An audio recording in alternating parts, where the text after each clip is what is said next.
pour voir le grand 2. Qui peut m'aider à lire le grand 2? Osez. Dis-moi le titre du grand 2. Le trône de Dieu. On entend souvent parler de ça. Qu'est-ce que ça veut dire? Nous allons voir ça tout à l'heure en regardant le passage de Apocalypse 20, verset 11 et le passage de Hébreux 4, verset 16. Prenez vos Bibles pour lire ce passage-là, vous trouvez. Mais je vous donnerai le contenu de ces différents passages. Et le premier contenu que nous appelons aspect dans le passage, puis je vis un grand trône blanc et celui qui était assis dessus. Deuxième aspect spirituel à retenir, approchons-nous donc avec assurance du trône de la grâce. Le troisième aspect spirituel pour obtenir miséricorde et pour trouver grâce. Au quatrième, et être secouru dans nos besoins. Quand nous lisons ces deux passages, ces aspects sont dans ce passage.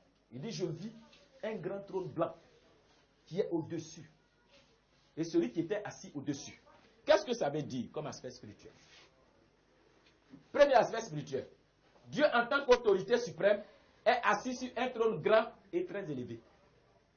Le trône, c'est le siège sur lequel on s'assoit. C'est l'endroit où on s'assoit pour régner, pour dominer, pour prendre des décisions. C'est ce qu'on appelle un trône. Quand vous arrivez, peut-être chez un président, il a un siège sur lequel il s'assoit. Et ce siège-là, quand il s'assoit, c'est prendre des décisions. Et quand il prend ces décisions doivent être exécutées.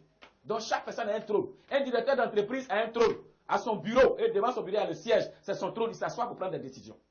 Donc, de tous ces trônes que nous connaissons, le trône de Dieu, ce trône-là est un trône qui est grand et éternel. Et ce trône-là est quoi? Est au-dessus de tous les trônes. Donc, quel que soit le trône puissant que nous connaissons, sachons que le trône de Dieu est au-dessus de tous ces trônes. Et ce trône de Dieu est éternel. Alors que les autres trônes sont éphémères, vont disparaître demain.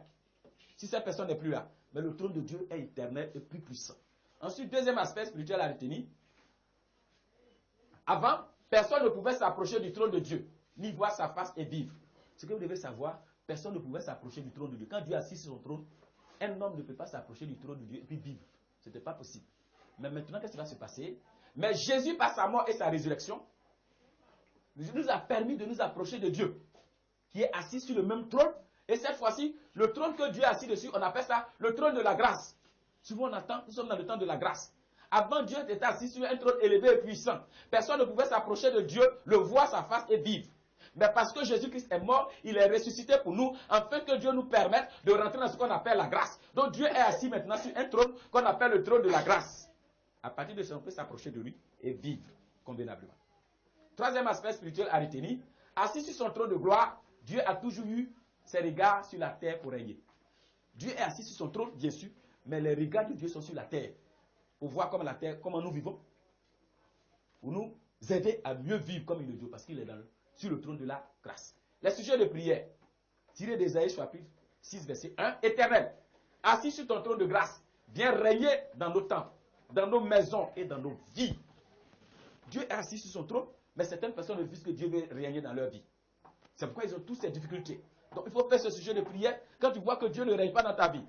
Tu dis, Seigneur Dieu, Seigneur éternel, toi qui es assis sur le trône de grâce, je t'en supplie, viens régner dans ma vie.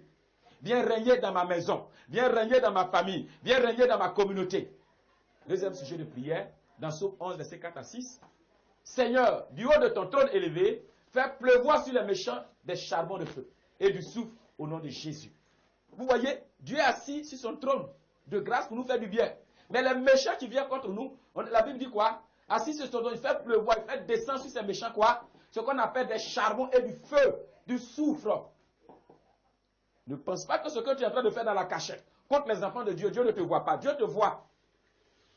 Mais comme c'est un Dieu de grâce, il te laisse du temps pour que tu te répandes à cause de Jésus qui est mort et ressuscité. Mais un temps va arriver, si tu ne te répands pas, Dieu va faire descendre sur toi ce qu'on appelle du...